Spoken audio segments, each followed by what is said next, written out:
کتێباکەین کە ناوەڕۆکی کتێبەکە یاخود با بڵێن تایتڵی کتێبەکە بە شێوەیەکی گشتی بەسدا زمان و پەیامی نەتەوەیی دەکات لە میدیای کوردیدا. ئەخۆ میدیای کوردی توانیوێتی زمانێکی پاراو بەکاربێنێت، زمانێک بەکاربێنێت کە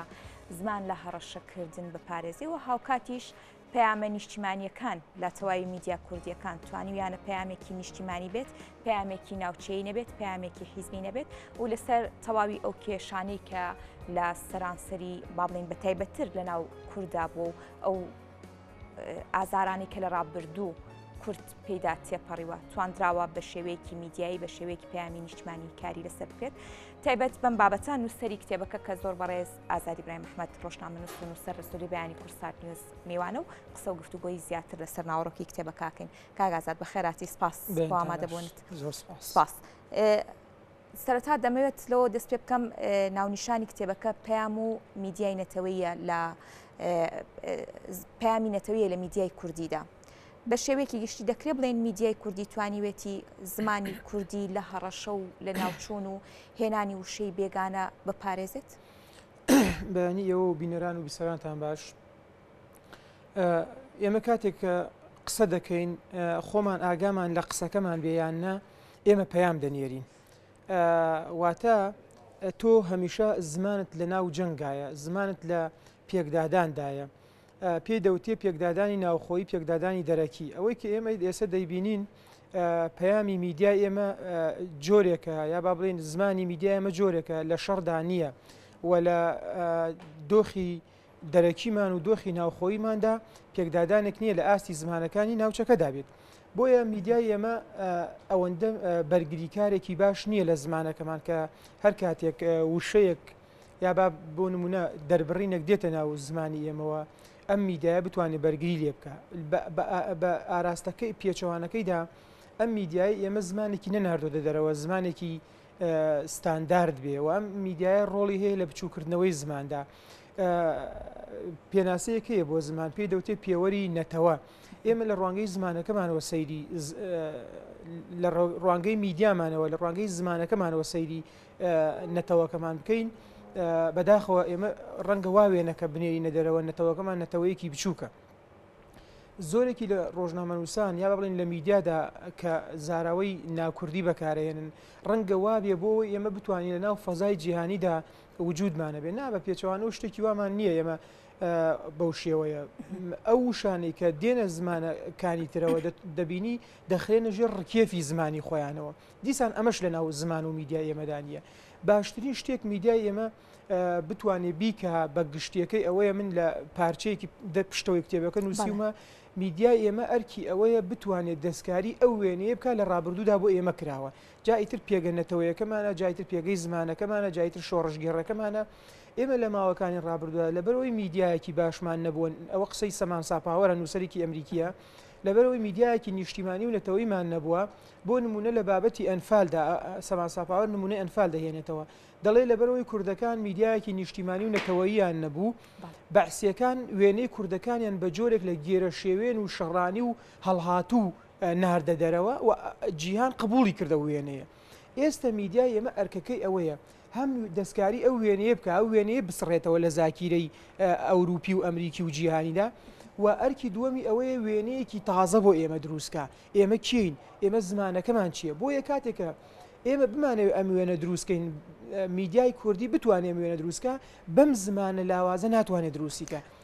کاک ئازاد دەمەوێمە بپرسم ئەمە بە تەنیا ئەرکی میدیایان پێویستە وەکو وڵاتانی دیکە دامەزراوەیەکە بێ ئەو وشانەی کە بۆ نمونە یەتە ناو زمانەکەتەوە بتوانێت وشەیەکی کوردی بۆ دروست بکات لە بەرامبەر بەکارهێنانی وشە بیانەکە؟ پرسیارێکی دروستە و معقولیشە. یعنی لە جیهاندا وهایە دوو بابەت بە تەنیشت یەکایە. یەکەمیان ئەوەیە ناوەندێکیان هەیە. بۆ نمونە لە جیهاندا قاموسی ئۆکسفۆرد. قاموسی ئۆکسفۆرد کاتێک وشەیەک تۆمار دەکرێت لەو قاموسە، یان وشە دەکرێت بە هاتۆتە بوون و قبول دەکرێت. لە پاڵ ئەمەدا شتێکی تریان هەیە ئەوان پێی دەڵێن مامانی وشە. یعنی وەک چۆن لە بارە گشتەکەیدا لە مانا گشتەکەیدا مامان ئیشی هێنانە دنیای نەوەیەکی تازەیە و لە ناو زمانیشتا شتێکیانەی پێی دەڵێن هەر پێی دەڵێن مامانی وشە ئیشی هێنانە دنیای وشەیەکی تازەیە بۆ ئەوان. ئێمە ئەمەمان نییە. لە بەرامبەر ئەمەدا ئێمە نووسەرانمان ڕۆشنبیرانمان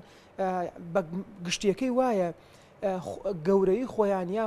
وجودی خۆیان بوونی خۆیان لە بەکارێنانی زاراوەی ناکوردیدا دەبیننەوە. بۆیە ئێمە ئەوەی لە دەرەوە هەیە هیچ کامیانمان نییە، نەمامانە وشەکەمانێ و نە ناوەندەکەشمانەیە تۆمار بکرێ و بە پێچەوانەوە ئێمە هەر لە کتێبەکەدا باسم کردووە لە ناو پرۆسێکی بچووکردنەوەی زمانداین. چۆن بچووکردنەوەی زمان؟ بۆ نمونە ڕۆژنامە نووسێک لە بەپێی دابەشبوونی ڕەنگەکان چەمکەکان بەکارەهێنێ، وشەکان بەکارەهێنێ، زاراوەکان بەکارهێنێ، بەپێی دابەشبوونی ئایدیا و ئەمانە فکری سیاسیان حزبی بەکاری دەهێنێ. یەکێکی تر لەوانەیە کە بچوو کراوەتەوە لای ئێمە ناوەندمان نییە و لە بەرامبەر بچووکمان کردوتەوە مەسلەی پێگە جوگرافیەکەیە. لە بەشێکی تریان نووسیمە زمان و شوێن. حەز دەکەم یعنی هەر تەحلیلی وشە بە وشەی بۆ وەڵامی پرسیارەکەت. شوێن چۆن کاریگەری کردوتە سەر لە کاتێکە ئەو ناوەندەی جەنابەت دەڵێ نیمانە چۆن شوێن زمانەکەی بچوو کردوتەوە، چۆن وشەی کوشتووە. ئەوەیە کە دیسان ڕنگڕێژکردنی جوگرافیایەک بەهی تۆ ڕنگڕێژکردنی جوگرافیایەک بەهی من لە ناوخۆدا ئەمە دیسان زمانەکەی بچوو کردوتەوە. ناوخۆیی و دەرەکی ئێمە لە کاتێکدا دۆخە سیاسیە ئیقلیمیەکە وای کردووە زمانەکەی ئێمە بکوژێت وشەکانمان لە ناو بدا، خۆمان لە ناوخۆدا ئەو جێگایەمان نییە جەنابەت دەیڵی، بۆیە ئێمەش هاوکارین بۆ ئەوەی وشەکانمان زوو لە ناو بچێت، هاوکارین بۆ ئەوەی کە داگیرکەرێک نەیارێک دێتە کوردستان دەست بۆ زمانەکەمان ببات. یعنی لە جیهاندا شتێکەیە باسی هێزی ڕق دەکرێت لە بەرامبەر ئەوەدا هێزی نەرمیشەیە. ئێمە تا ئێستا تەواوی دەستکەوتەکانمان دەستکەوتی هێزی ڕقە، یعنی بە شۆڕژگێڕی بە خەبات بە قوربانی ئەمەمان کردووە. هێزی نەرمەکەمان کە زمان بەشێکە لە هێزی نەرم ئەم زمانە نەخراوەتە جەنگەکەوە. واتە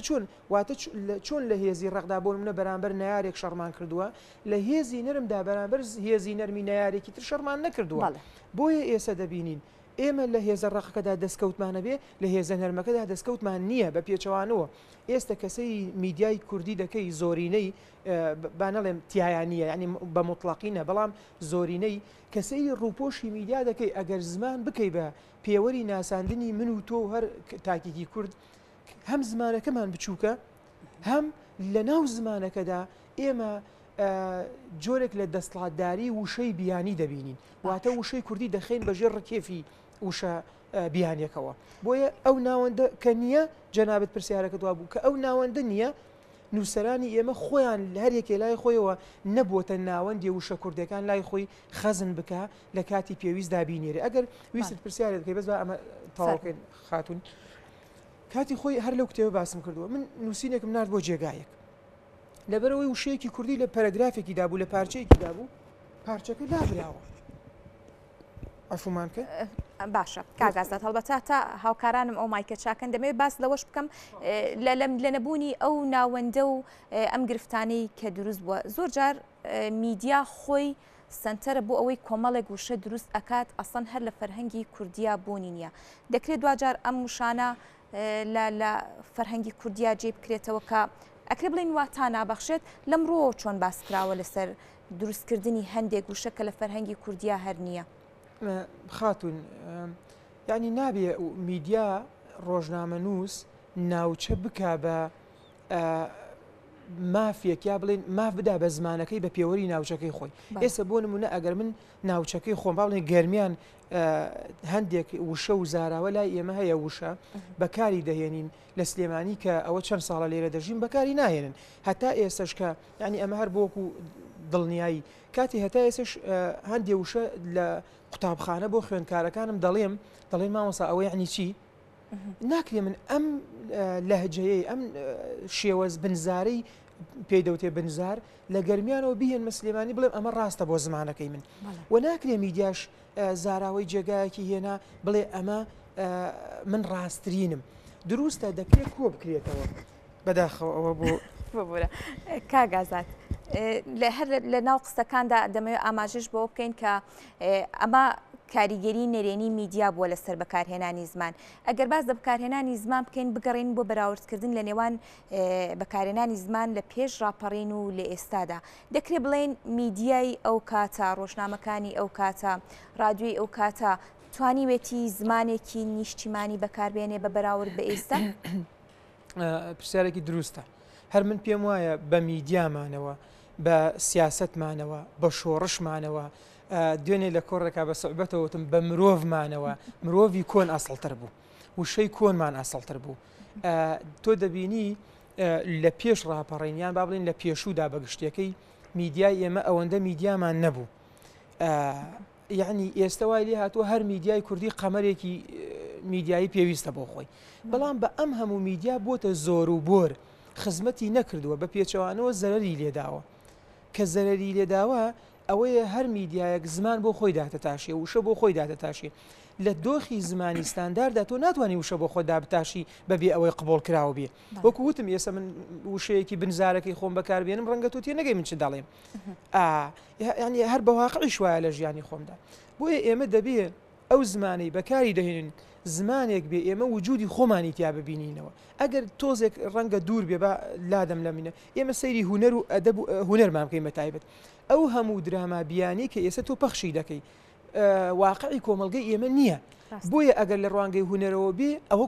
ئەجا کۆمەلگەی ئێمە گەر بە ڕوانگەی هوەرەکەمان بواە کۆمەلگەیەکی زۆر پێشکەوتوین زمانەکە شەروەهایە تۆ دەبێت زمانەکە قورسایی خۆتی تیا ببینیتەوە کە دەڵێن پێوەری نەتەوەیە دەبێت زمانەکە پێوەری نەتەوەت بێ یعنی ئەگەر دروست وەڵام دابێتەوە ئاوا دەیبینم من زمان لە چیدا دەبینم ئەوە سەرەتاوتم زمان هەمیشە لە جەنگدا دەبینم تۆ من و تۆ ئێستا لێرە قسە دەکەین بە ئەندازەیەک جیایە لەو کوردەی بۆ نمونە لە وڵاتێکی دەرەوە کۆڕێک دەکا چەند میوانێکی بیانی بۆ دەهێنێ ئەو مامۆسایی لە وڵاتێکی بیانیدا ئەوێ وشەی کوردی فێری تەلەبەکەی بکە تەنانەت من دوێنێ باسی چیم کرد لە کۆڕێکدا ئێمە لە ئەنجومەی نوێنەران نووساوە لە پشتی سەرۆکی ئەنجومەی نوێنەران نووساوە ئەنجومەنی نوێنەران بەڵام دەزانی ئەمە بەهێزی زمان نییە ئەو کاتە بەهێزی زمانە تۆ ئەنجومەنی نوێنەران ناچار بکەی وەرگێڕی عەرەبیت بۆ دابنی وەرگێڕی کوردی ببوورە ئەمە ئەبێتە بەهێزی زمان ئەو پەرلەمانتارەی لە ئەنجومەی نوێنەرانی عێراقدا بە عەرەبی قسە دەکا ئەمە موهیمی پێگەی کورد نییە بە پێچەوانەوە ئەو پەرلەمانتارە موهیمەکە لە ناو پەرلەمانی تورکیادا بە کوردی قسە دەکا ئەمە وەکو پێگەی کوردی دەیڵم جارێ بۆ قسەکانمان بۆچی لەبەرەوە لە ئەنجومەی نوێنەرانی عێراق ڕێگە دراوە بە کوردی قسە بکەی ئەڵێ لە مادەی چواری دەستورەکەی عێراقدا دەڵێ زمانی کوردی و عەرەبی زمانی هاوبەشن ناڵێ زمانی یەکەم و دووەمیشن سەیکە هاوبەش زۆر جیایە لە زمانی یەک و دوو بەڵام لە تورکیادا قەدەغەیە سەر ڕای قەدەغەکردنەکەی هەر دوێنێ بوو پێرە بوو پەرلەمانتارێک بە کوردی قسەی کرد 4 ساڵ زیندانی کراوە واتە زمان ئەمەیە لە جەنگدایە ئەبینی ئێستا با ئەمەش سەربارکەین بۆچی وڵاتانی با بڵین چواردەورمان پێیان ناخۆشە تۆ بە زمانی کوردی قسە بکەی بەڵام میدیایەکی کوردی لە وڵاتەکەیدا کار دەکا پێی ناخۆش نییە لە ڕاستیدا نیشانەی ئەوەیە زمانەکەمان بەهێزە لە ئەسلی خۆیدا بەڵام میدیاکەمان میدیای بەهێز نییە ئەم پەیامە ئەم شەڕە بەردەوامی پێ بدات بینە سەر دیوەکەی ترکە لە کتێبەکەتا جێکراوەتەوە باسکراوە پەیامی نیشتیمانیە لە میدیای کوردیدا دەکرێت سە بڵین میدیای کوردی توانوێتی ئەو پەیامانی بەتایبەت ئەگەر هەر لە هەڵدانەوەی مێژوو بێ هەتا ئەم کارەساتانی کە ئیستش بەسەر کوردار و ئەیە یاخود لە بابەتێکی سیاسی بابەتێکی مێژووی توانوێتی پەیامەکەی پەیامێکی نەتەوەیی بێ نەوەڵە ینی هەر یەکسەر دەڵێم نەوەڵە لەبەر ئەوەی ئێمە سەیریکەن میدیا لە کوردستان لەسەر ڕنگڕێژی سیاسی تا ئەندازەیەک دروست کراوە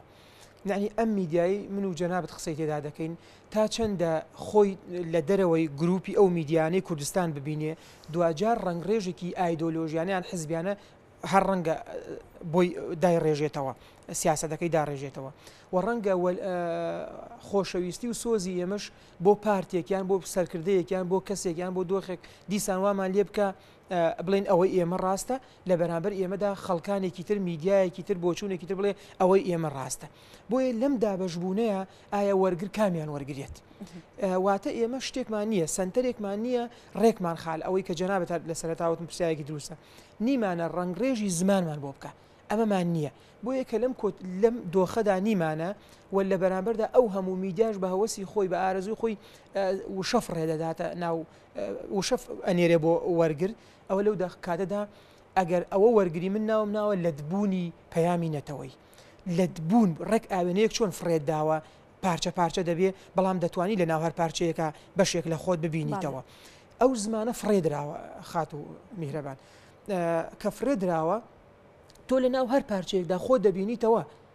بەڵام ئایا وێنە واقعەکەتە وێنە تەواوێتەکەتە احتیمالە چاوێک دەبینی ئەوەکەی نابینی لە ناو زمانەکەشدا نیوەی خۆت دەبینی ئەوەکەی نابینی بۆیە ئاوا دابش کراوە پەیامەتەوەکەش ئاوا دابش کراوە کە وەرگرێک سەیری ئێمە دەکا نازانێت کامیان پارچەیەکی دروستە ئەسڵە. کاگازات کەواتە ئەمە چ کاریگەریەکی هەبووە لەسەر گەیاندنی پەیامەکانی کورد بە جیهان بە تایبەتی هەندێک کارەسات کە بەسەر کووردا هاتواگەر بێت و هەر میدیایەک بە جۆرێک پەیامەکە بگەێنێت تا چەندە کاڵ و کرچی لەسەر ئەم کارەساتە بۆ نموناوەکو کارەساتی هەڵەبجا بۆ نمونەوەکو ئەنفال هەر کارەساتێکی دیکەی بەسەر کووردا هاتووە نەگەیاندنی ئەم پەیامەوەکو خۆی چ کاریگەریەکی دەبێت لەسەر ئەم بابەتانە. هەڤاڵ خۆشبەختانە تۆ کتێبەکە ئێستا دەگا بەدەست بۆ بەرنامەکە بەڵام پرسیارەکان ڕێک ئەو جێگایە کە من شتم لەسەری باس کردووە یەکێک لە ناونیشانەکان وتمە میدیای کوردی و کولانەوەی برین دەزانی ئێمە کاتێک میدیای ئێمە قسە لەسەر بۆ منە یادێکی ئەنفال یان شەهید یان شتێک دەکا دەڵێ میدیای وەرگر وا حسێبی دەکات دەڵێ برینی خەڵک دەکولێننەوە ئەمە زۆر هەڵەیە ئەبێ میدیای کوردی ئەمە ئێمە ناومان ناوە برین گەورە بکە لە بەرامبەر ئەوەدا من باسی چیم کردو باسی میدیای ئیسرائیلیم کردووە لە بەرامبەر میدیای ئەمریکیدا دوو نمونە هێناوەتەوە چۆن ئێمە چاو لەوان بکەین میدیای ئیسرائیلی باسی هۆڵۆکۆستم کردووە کەسێک ئیمزای ئەم بابەتەی کرد ناوی ئەدۆڵف ئیخمان بوو ئەم کەسە کە ئیمزاکەی کرد هەڵهات بۆ ئەرژەنتین میدیای ئیسرائیلی بە کنە و پشکنینێکی ورد دۆزیانەوە ئەم پیاوە لە ئیسرائیلە مۆسادی ئیسرائیلی لە ناو ئەرجنتیندا ئەم پیاوەی هەڵگرت و میدیا بە دوایەوە بوو هەتا ئەوردیەوە ئیسرائیل یعنی میدیا ئیشێکی باشی کرد کۆمەکێکی باشی بە دەستگای مۆساد کرد لە بەرامبەر ئەمەدا باسی کتێبێکی فەرید زەکەریام کردووە ئەمریکا لە سەردەمی میدیا لە سەردەمی جیهان لە سەردەمی ئەمریکادا باسی میدیای ئەمریکی دەکا ئەو پێی وایە ئێستا بەشێکە لە شکۆی ئەمریکا میدیا ڕایگرتووە فعلەن وهاشە باسی ڕووداوی 11 سپتەمبەر دەکا دەڵێ 20 مانگی دوای ڕووداوەکە 100,000 وتار تایبەت بەو بابەتە نووسرا 500 کتێب لەسەر بابەتەکە نووسرا 1,500,000 پێگەی ئەلکترۆنی بە بابەتەکە کرایەوە لە بەرامبەر ئەمەدا ئیدوار سعید باسی کتێبەکان و پێگەکان و وتارەکان دەکا ئەڵێ میدیای ئەمریکی وای لە ئێمە کرد لە موسڵمان بوونی خۆمان شەرم بکەین لە عەرەببوونی خۆشمان شەرم بکەین میدیای ئێمە وای نەکردو بەداخەوە یعنی من کە ئەڵێم میدیا و کولاندنەوەی برین ئەمەوێ بڵێ میدیای ئێمە پێویستە نەک بیکولێنێتەوە پێویستە جارێکی تر ئەوەی کە ناوی توێژەکەیەتی هەرچێتی ئەوەش لابا بۆ ئەوەی ئێمە باشتر ئیشی لەسەر بکەین کاگازات لە تەواوی ئەم کێشانی کە ئێستا لە میدیای کوردی ئاماژی پێدەدەی ڕێگە چارەسەرەکان لەم کتێبەدا ئاماژیان پێکراوە چۆن هەوڵ بین میدیا لەم قەیرانە ڕزگار بکەین فیلتەر بۆ میدیا یعنی ئێستا بۆ نمونە من ئەگەر بمەوێ میدیایەک دانیم فیلتەرێکی ئەوەندە گەورە نییە بۆ نمونە ئەگەر کەسێک بڵێم ئاراستەی میدیاکەم لە تۆ نزیک دەبێ تۆ لە بەرزترین پلەی دەسەڵاتە بی دەڵێ ڕێپێدانی بۆ بکەن واتە ئێمە ئەو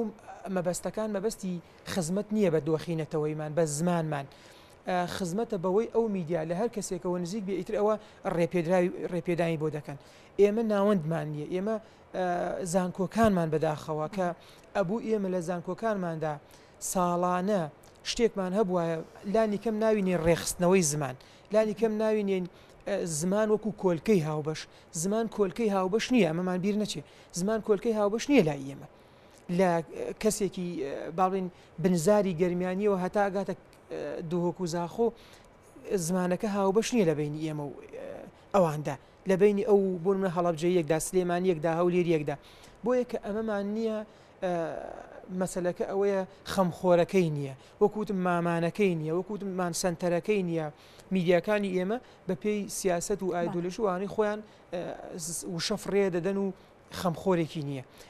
لە قۆناغێکدا بە ئەوە شەر سەربارکەین لە قۆناغێکدا ئێمە چەند کەسێکمان هەبوو ئەم هەوڵەیان هەبوو بەداخەوە ماڵ ئاواییان کرد لە ژیان من لە کتێبەکەدا نەموتووە کۆتایی هات بەڵام وتومە ئالێ تا ئێرە هاتن و وەستان ئەم کەسە دیارانە کە لە زمانی ئێمەدا کاریان کرد ئیشیان لەدایک بوونی وشەی نوێ بوو بەداخەوە ئەوان وەستان و ماڵ ئاواییان کرد ئەم هەوڵە وەستاوە جا لە کوێ دەکەوێتەوە گەڕ نازانم بەڵێ ئومێد دەکەین هەوڵەکان بەردەوامیان هەبێت سپاس بۆ ڕوونکردنەوەکانی دەستخۆش زۆر سپاس بۆ ئازادی برای محمەد نووسەر و ڕۆژنامەنووس دەستەکان خۆش بێت و بارە بە خێراتی